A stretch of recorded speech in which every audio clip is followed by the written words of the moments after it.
Day, happy whatever day it is. It is the New Royals. Actually, it's Friday. We're a little bit day behind. So I'm Sean. I'm Paul. How are you guys doing? We hope you guys are well and that we are finding you well.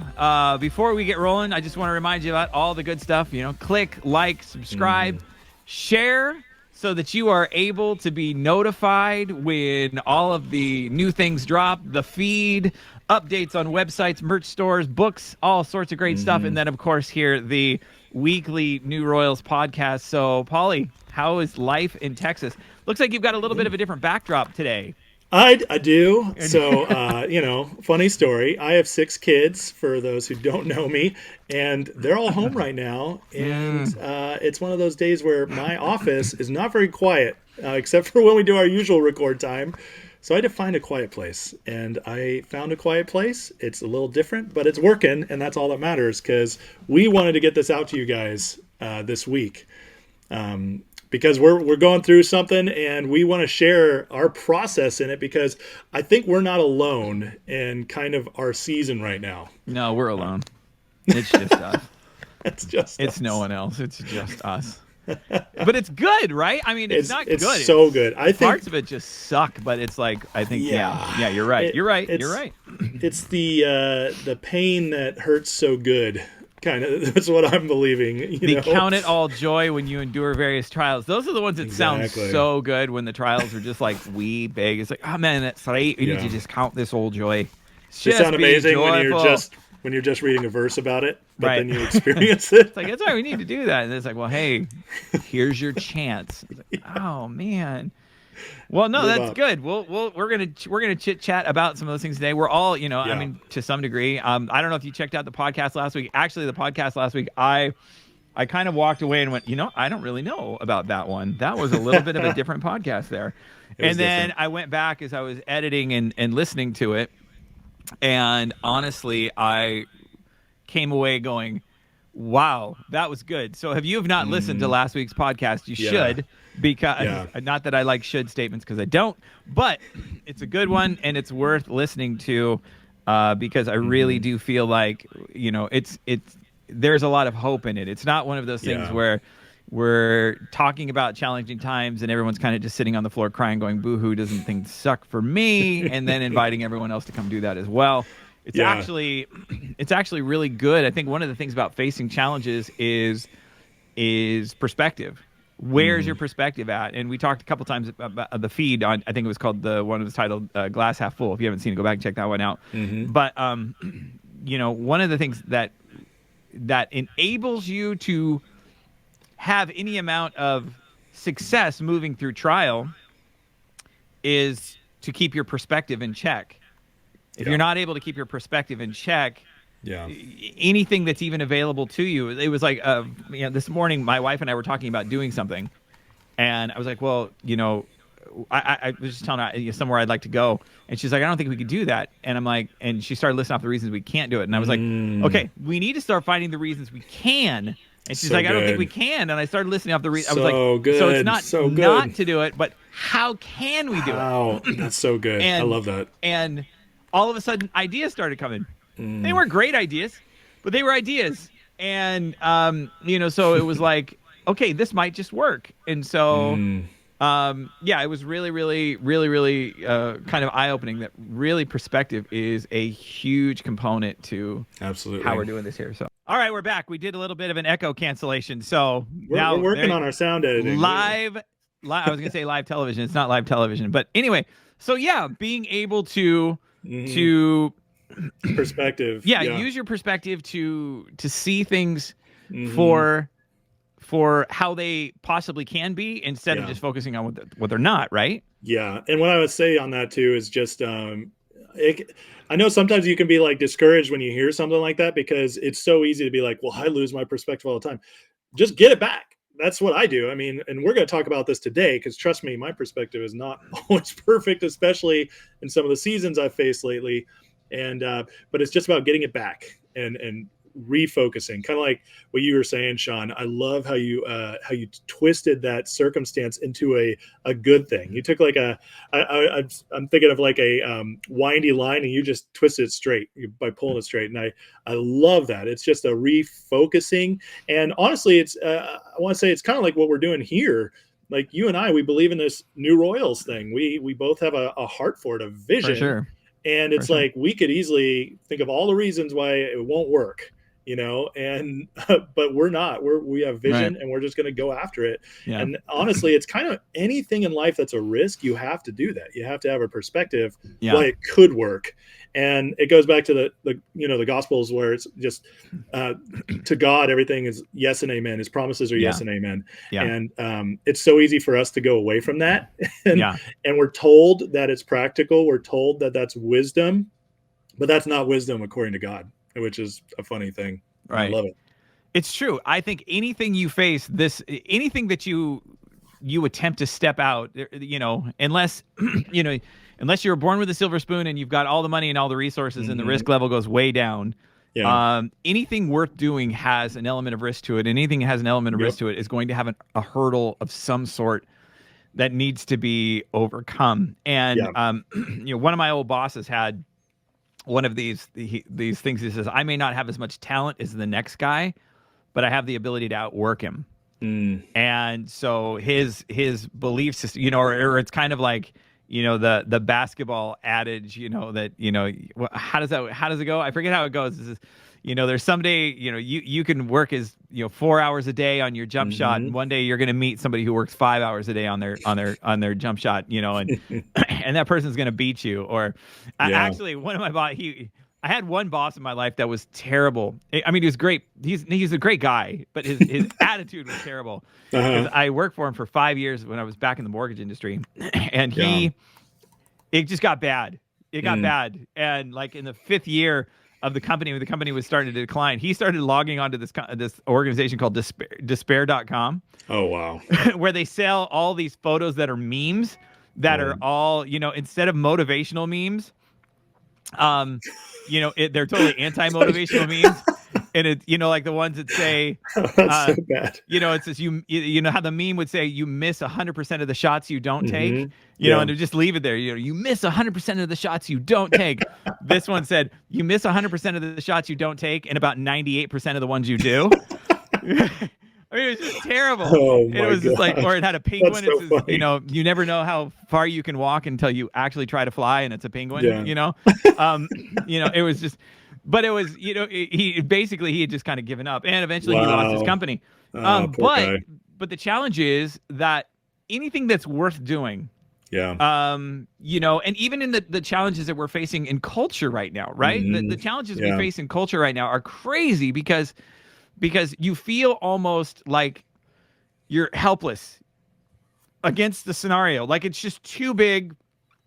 My voice doesn't mean anything. And it's those people that make a decision to say, you know what? I'm not helpless in this situation. That maybe I'm one voice, but one voice will be a light to another voice and another voice, and another. And that's how all great movements start. So there are people out there right now who are trying to use their voice that are having to push past fear, having to push past anxiety, having to push past, wondering if any attempt they do is even going to matter, having to push past and overcome those things and say, I'm going to keep my perspective. I'm going to follow what it is I believe God is telling me to do.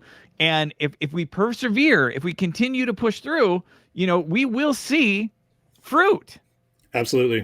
One of my favorite things to do is go back in history and read the biographies of great people.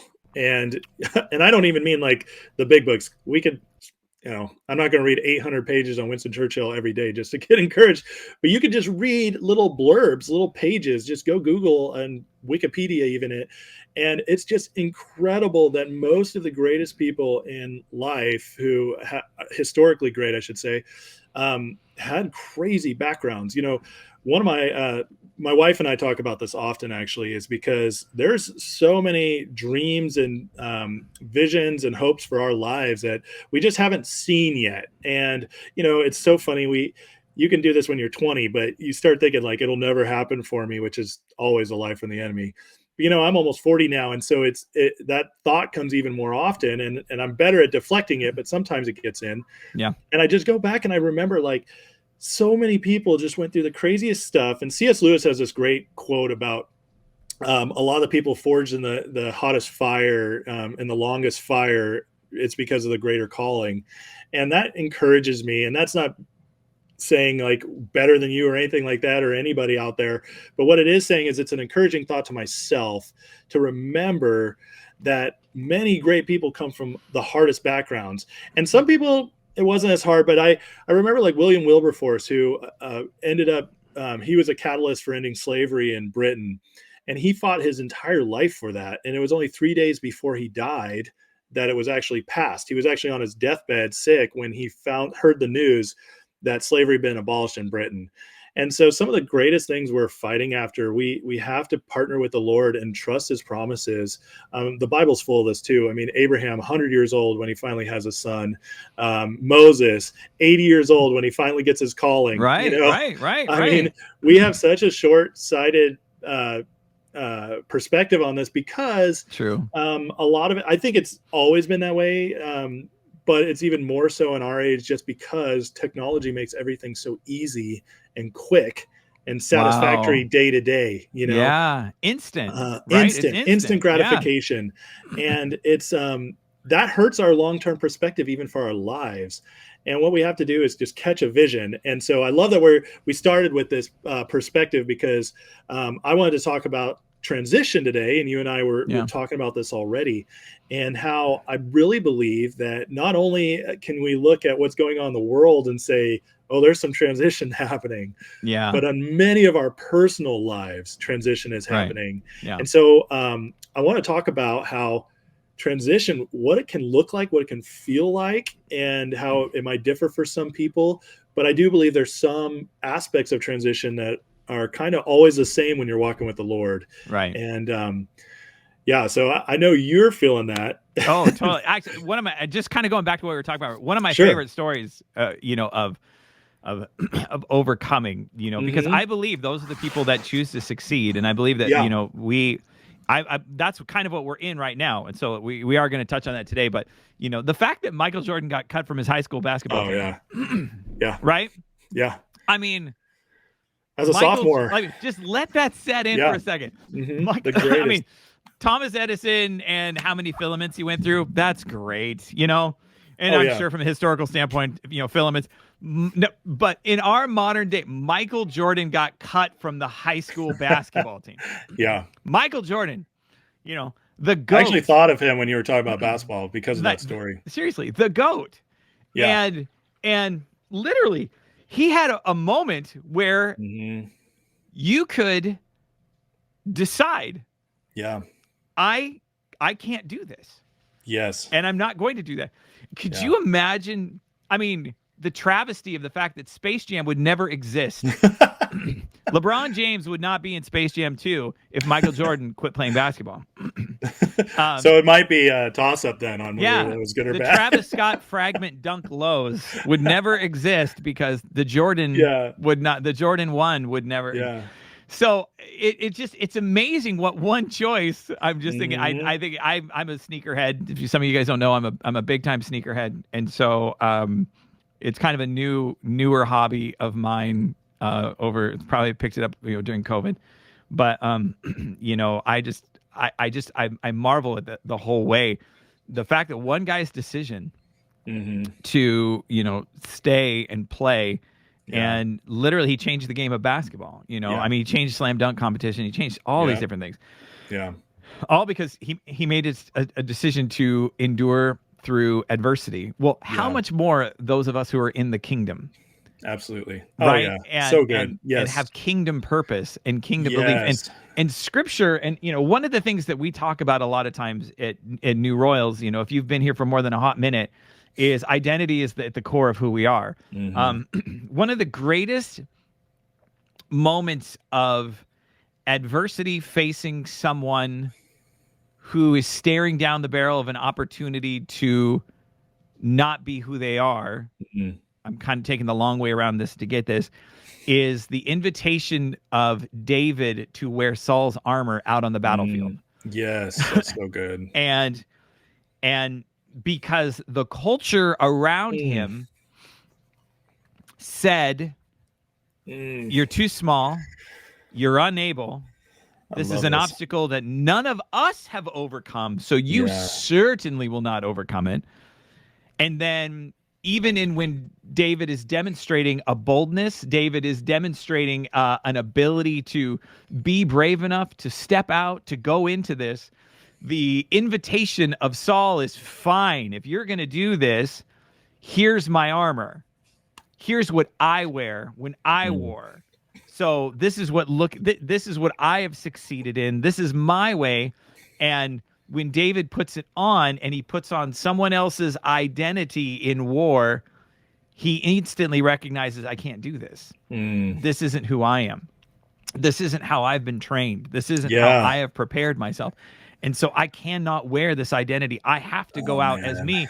And the way that he went out as him to everyone around actually made him more vulnerable. That's so good, man. I'm so glad you brought that up. That is incredible. He's more vulnerable. Yes. In the way that he's approaching it. To the protection that he's actually being offered, and that protection isn't actually protection to him, because it's an invitation for him to not be who he is. That is so good. And so he chose to not do that. Man, I love that you brought that up and brought this into this conversation, because knowing who we are and what we're called to, and when I say called to, people, I don't want to discourage you that you be like, I don't know what I'm called to. I just mean a general scope of things. Like, what do you feel like you want to impact? What do you feel? Because God will carve out the details as you go, so don't take on that thing that says you have to know exactly where you're headed. You don't. Trust me. I thought I knew exactly where I was headed probably 150 times in my life. And I'm not at the destination of any of those thoughts. But Sean, that was so good, because I was reading this week. I've been going through Exodus, and I was reading, I forget the chapter. I think it's 30, somewhere in there. But it's when God anoints Bezalel to be a craftsman. And as far as I can remember, this is the first time in the Bible where God's Spirit rests on somebody just to create, like art, basically. Right. But I just was reading that, and I've always loved that story. But Bezalel had to step into that. He had to partner with that. He had to think like, I'm not called to be a judge, that like Moses is appointing all these judges. I'm not called to be that. I'm not called to be a priest. All the things that would have seemed great in Israel at that time, among the people. I'm not called to be like this rich merchant or businessman. No, God's Spirit fell on him to design and craft things. That is just incredible. And that means all of us are different in that. It's so easy in the church to be like, oh, I'm not anointed because I'm not a gifted speaker, or I'm not anointed because I don't know how to write amazing revelation about the Bible. Right. Well, that's then probably not what you're called to do. And if you are called to do it, God will equip you over time to do it. But you got to be okay with God calling you to something else. And some of us are called to be artsmen. Some of us are called to be craftsmen, entertainers, whatever it is. I mean, you might be the greatest lifeguard in the world, and you might just start like a swim business. Isn't that the thing though, that we've kind of done that? That's one of the problems with the church. 100%. We've done that. We have created this culture that says this is what's good or cool, or this is what you should aspire to be. I'm not against ministry leadership schools or anything like that. I think it's great. I think leadership is great. I think we're developing leadership characters in us, but it's still to lead from who you are. It is and not what you're supposed to do. Yeah. Right. It's not to lead like this person or be like this person. This is what this looks like. Because that's the danger, because it's exactly what you're saying. We totally begin to undersell, underplay, and devalue who it is that we are. And that is really one of the big bummers about that entire kind of game that we're playing in the church. And it's not intentional. I think some of it is we just get super myopic, and we're like, well, this person's leading in this style. This is super effective. We're seeing lives being changed en masse. Man, if we could just have more of those. And it's like, well, it's becoming glaringly obvious in our culture right now that actually more of those is not what we need. Actually, what we need is a culture full of people who are functioning in who they are. And if we had thousands upon thousands of people in a community who were functioning in the fullness of their identity in Christ, we would be clearing out hospitals. Yeah. Oh, yeah. And not having to deal with any of this stuff. But until we get to that point, we are here to encourage you to do so and to be who you are. But yeah, anyway, sorry, I jumped in. I just thought that was so good. That was my 2 cents. It's so important because let's talk. We're talking about transition now. In order to get through transition, you usually don't know the destination.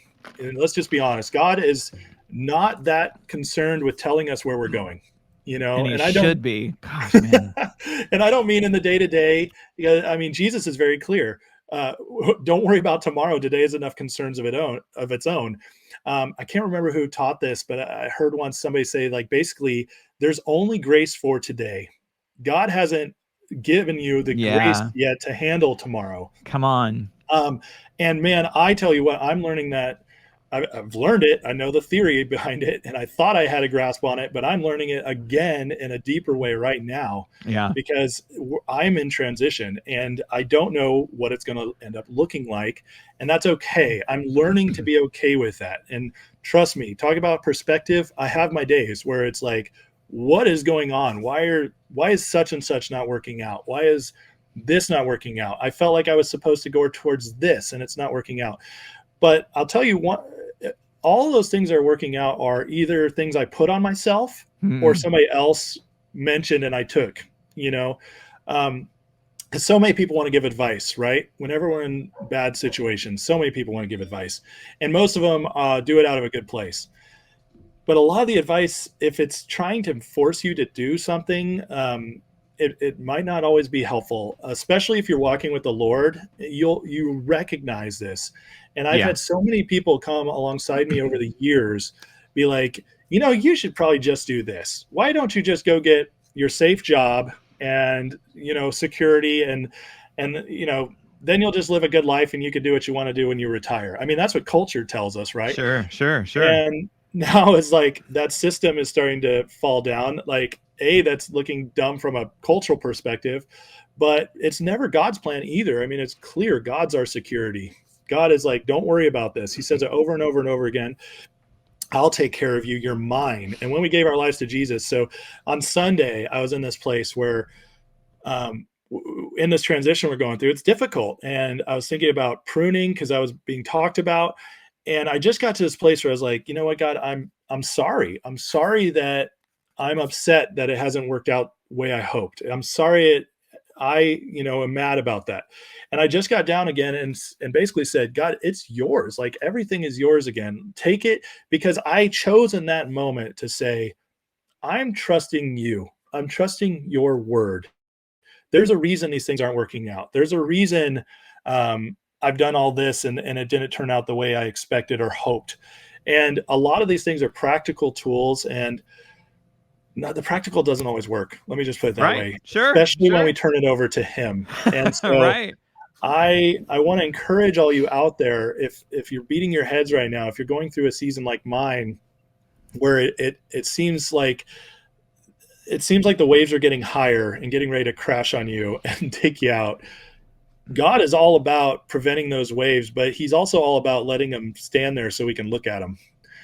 He likes us to learn to trust him. And the last thing I would say before I let you in on this is that I'm learning more and more that the further we go with God, the deeper the hole he lets us get into as we grow in trust with him, because he is okay with us struggling and finding him in the deepest, darkest, hardest places.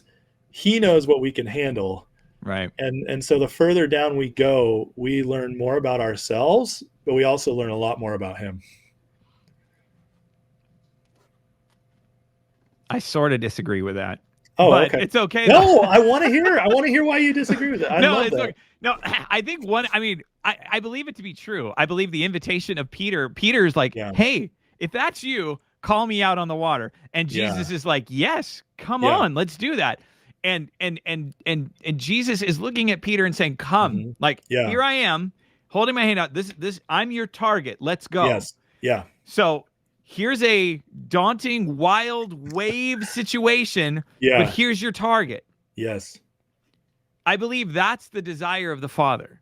And Yes. I Yeah. believe that that's what you're Totally. saying. Is here's your Yes. target, stay on target. Yeah. When Yeah. Peter's If I didn't eyes, right? communicate that, Which I it did mean says, that. Yeah. which it says, Peter's eyes all of a sudden come off Yeah. of Jesus and onto the waves, and so Yes. circumstance now becomes the target. And again, Yeah. that was one of the things we talked about. One of the episodes of the feed too is if you ever try to train a kid to ride a bike, and I used to I used to teach in a discipleship school, and I was always talking to them about focus and perspective and. And if you teach a kid to ride a bike, and you're sitting down, and my daughter's on the road, she's riding the bike. The last thing you want to do is say to her, don't hit the mailbox, don't hit the mailbox, don't hit the mailbox. Why? Yeah. Because their eyes start focusing on the mailbox Yeah. in an attempt to not hit it. Yeah. And what they are naturally doing, as they are now 25 yards away from you and there's nothing you can do about it, they start gradually drifting right towards the mailbox. Why? Okay. Because it's their focus. Yeah, so good. That's what they see. Okay, and so I want to make clear I didn't mean focus. No, you don't have to that's fix not it. his You intention. don't have to fix it. Don't fix Okay. it. You don't have to do that. No, it's okay. What I'm saying though is the invitation of the Lord is come find me. Our humanity is going to have to navigate. And so what I believe the Lord is great with and is okay with is the mess sometimes of and he sees the redemptive value in what it is for our natural inclination to look at circumstance and be affected by said circumstance and the effects that those effects now have on our process and progress. But he stays right there with us. Yeah. Right? And his hand is right there. Yeah. But I don't believe that those are so I believe that those circumstances and I guess the only reason I'm saying it like this. I believe that those circumstances are allowed by him. Yes. I don't believe those circumstances are created by him. And it's hugely important because if your theology I'm glad you said that. That if your theology is that you wake up in the morning and God has set up a bunch of roadblocks that you're going to trip over as a teaching lesson, then all of a sudden we have this crazy picture of God that I don't believe is A, theologically accurate, and two, just reinforces, the monster God. Yeah. Which to quote Brian Zahn's term, I think so that's hugely important to recognize that yea, though I walk through the valley of the shadow of death, I'll fear no evil because my God is with me. Boy, I said that really fast. And I just think that's hugely important to understand it. So I'm not even saying you were saying the other. I'm glad you clarified. Really clarifying that because it really is. There are people that they just there's people who struggled with that.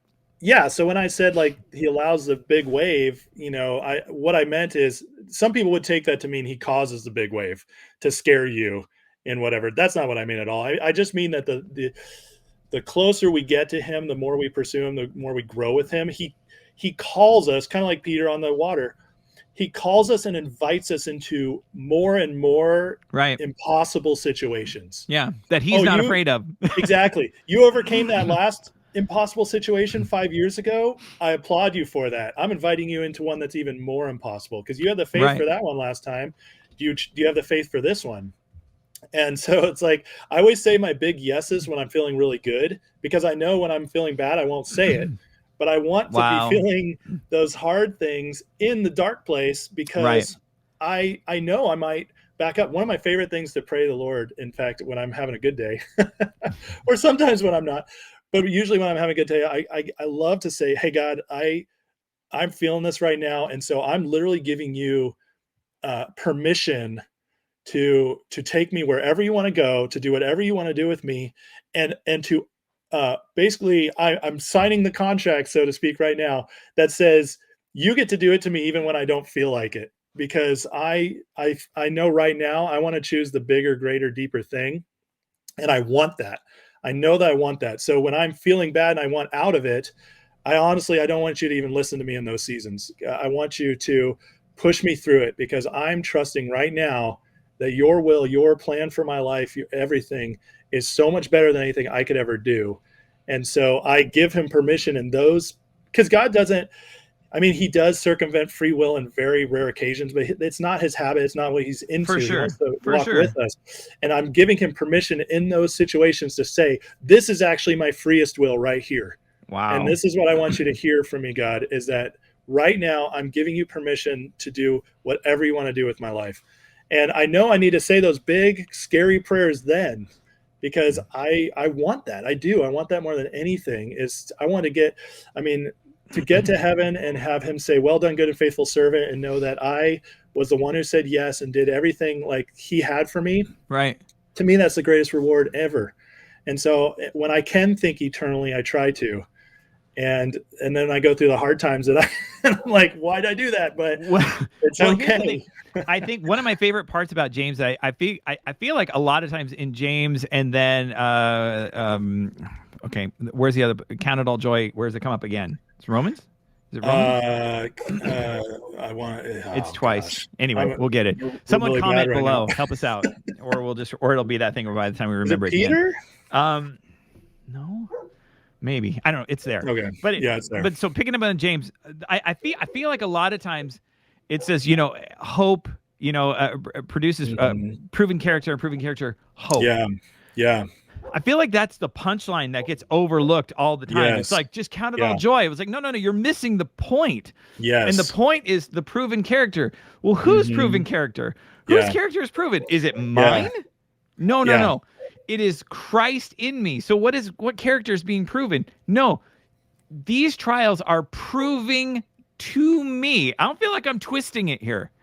It is proving to me what God already knows is inside me. Yes. These circumstances are so good. proving to me, Sean, you're not garbage. You're not weak. You're not a failure. And so it is proving to, so these circumstances are being allowed to prove to me who is in me. It's not my cleaned up character on its best day is still filthy rags, right? Yes. It's not trying to prove to me my proven character. And I've gone through that. The anointing rests on character. Well, man, then I need to just get really, really good so that I can get more anointing. It's just such a garbage statement, but it sounds good and it makes such a good point in church. It doesn't mean that character isn't important. Character is important, but whose character am I developing? And when I say developing, and some of you might disagree with this, and it's totally fine. You're wrong. It's it is not me honing my character personality. It is me becoming more aware of the character of Christ that has already in you, already in me, and becoming more aware of my freedom, becoming more aware of intimacy, becoming more aware of identity, because that is Holy Spirit. That is the fruits of the Spirit. That is the love, joy, peace, patience, kindness, goodness, temperance, self-control. That is a fruit. That is not. That is a byproduct of what is dwelling inside of me. That can carry anointing.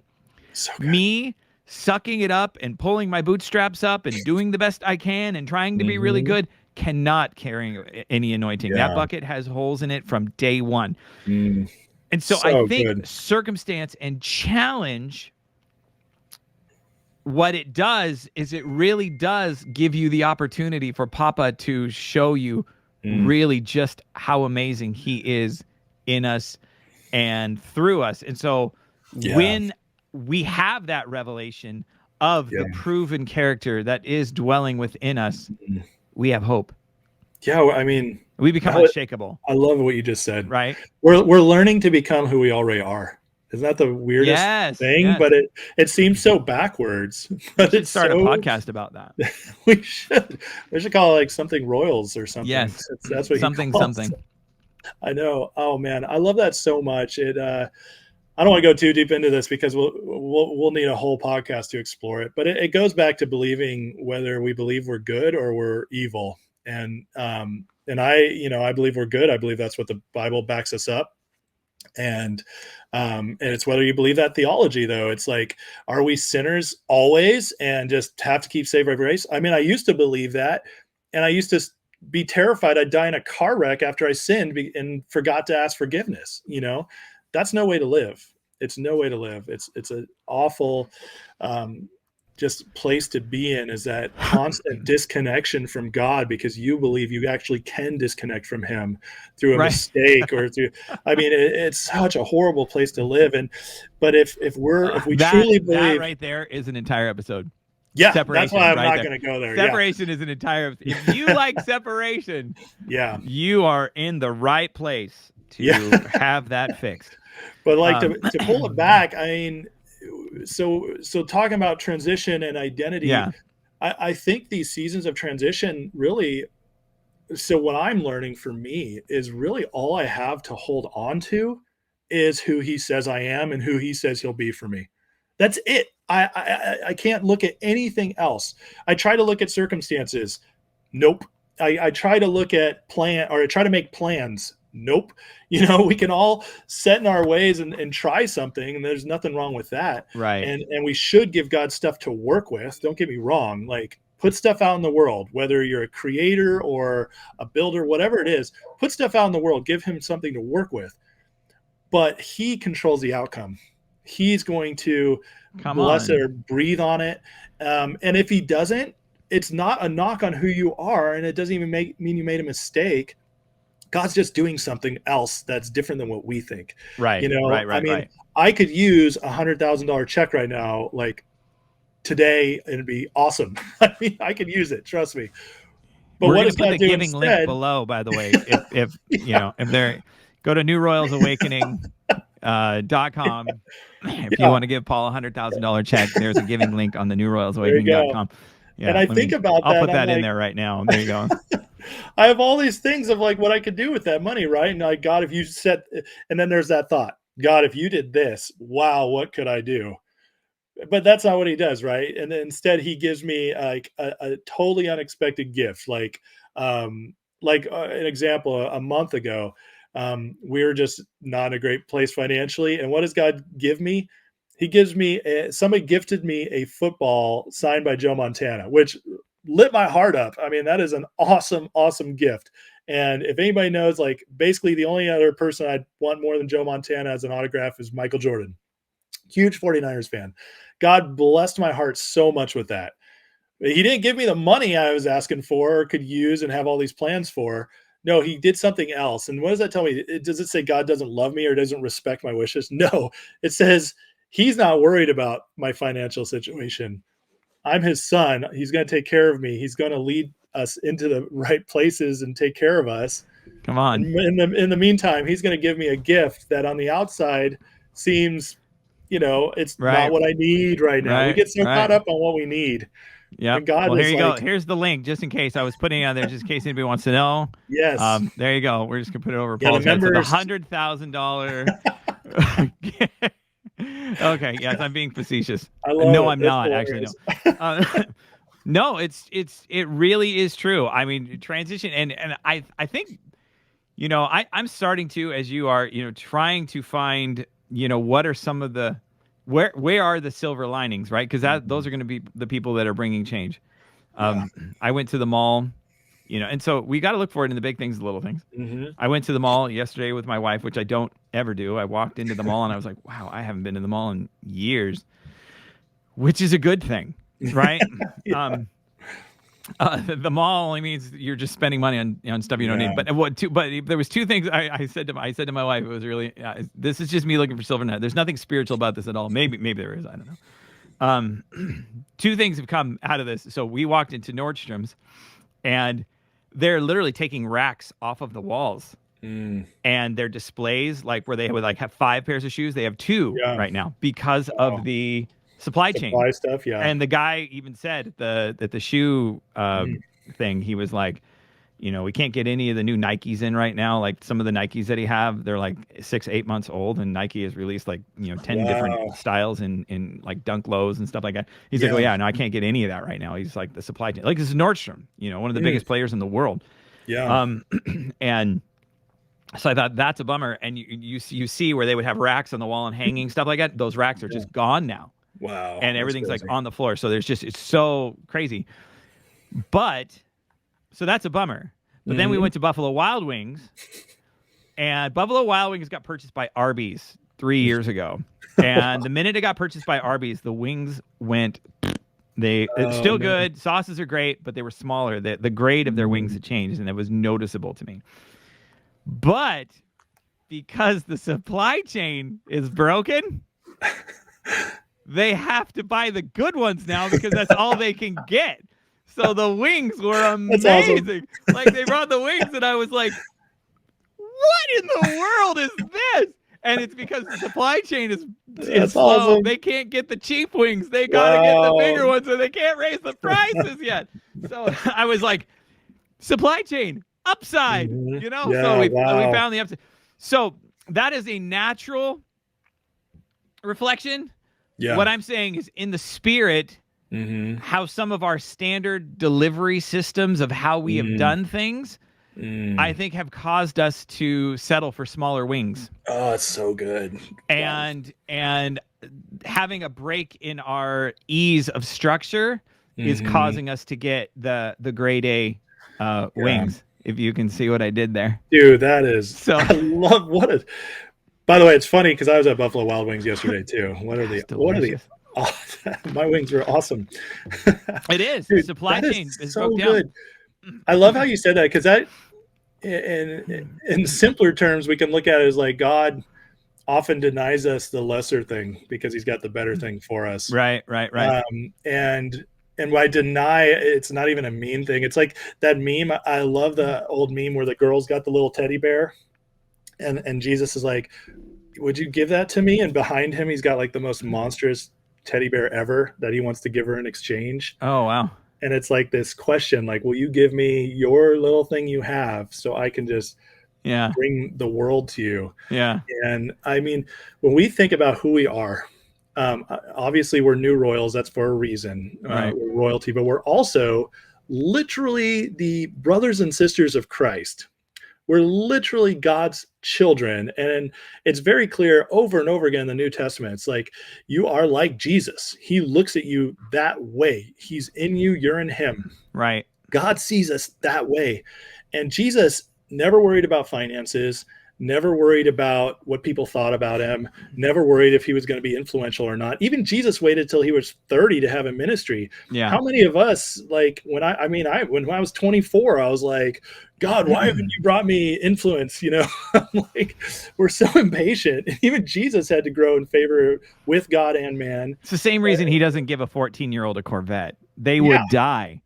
Exactly. Right. And that's what he's doing. Why don't you have influence? Because you're a mess right now, and you would destroy everyone. And I love them and you. I love you enough to not give you influence. I'm just Yeah. No, it's so true. No, it's 100%. Think of all the people who did get it and like flamed out early because they did it through their own power and giftings instead of his timing.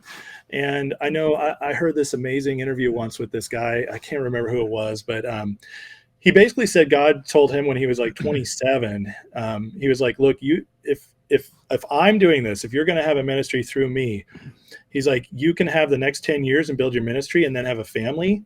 Or God was like, but if you want a family, like, I'm going to let you choose. If you want to start your family, the next 10 years are going to be about building up your family, and your ministry will wait, and then it'll grow. Wow. And so he made a choice. Yeah. And I love that story because that story spoke huge to me, because I chose family. I got married at 25 and, I have 6 kids. And so I often get encouraged there because I love ministry, and not in a churchy way. I just love helping people. Right. But I also, like, there's a lot of things I've hoped for that haven't come to pass yet, and that's okay.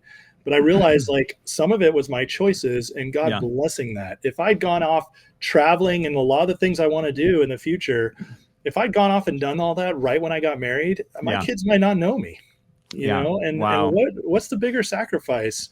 I would much rather be where I'm at now, even though it's difficult sometimes and trying and frustrating and discouraging. Right. But all those things are because of expectations I created, you know, or somebody created for me and I accepted them. But none of them are from God. You know, he's perfectly okay with where I'm at. I think, it's good. We've actually come up to our end today. Geez Louise, that went fast. How did we get there so fast today? It's okay. You know what? We're going to pick up, we're going to pick up this conversation of transition next week. It's okay. Transition doesn't happen in one podcast. It's okay. But what a transition. Yeah, what a transition. Right. I looked up at that. I was like, how did we get to 45 minutes? It's okay. Yeah, sometimes we'll go long, and then sometimes we just want to leave you wanting more. Yep. So, hey, I think one of the things, if you're in a place of transition, or if you have an amazing testimony of transition, leave it in the comments below. Yeah. We would love to hear it. We'd love to read it. Leave some encouragement for the New Royals community. Yeah. And like I said, we'll be picking up next week about, and then, hey, if you want to connect, check it out, newroyalsawakening.com. I think our merch store is up. Is it up? Or it's almost store's up. There's still some other stuff being built out, guys. The member section will be coming soon. Right. We have some exciting things coming to the site, and but the site's functional, and so I've made it as clear as possible the areas that aren't ready yet, but we'll get there. Most of the connection stuff is there. Yeah. Hang with us, and you from around the world. It's actually amazing. A lot of people who are connecting with New Royals right now. Really cool. Just even around the world, it's kind of cool. Yeah. It's like, wow, we're touching people around there. This is so good. Yeah, so awesome. Like I said, we're super excited. We're on this journey. We're believing for this journey, and we're believing with you, and grateful that you are believing and praying with us. If you want to support the New Royals and what we're doing, you can do that too. There's an opportunity to give and just to pour into what we're doing as we continue to grow this ministry. So we are super excited about what's going on. We bless you. And really excited we're going to pick this up next week. We'll pick up this same topic unless the Lord, gives us a big U-turn and we head somewhere else, which is totally possible too. So bless you. Have an amazing week, and we will talk to you next week. God bless you guys. Have a great weekend.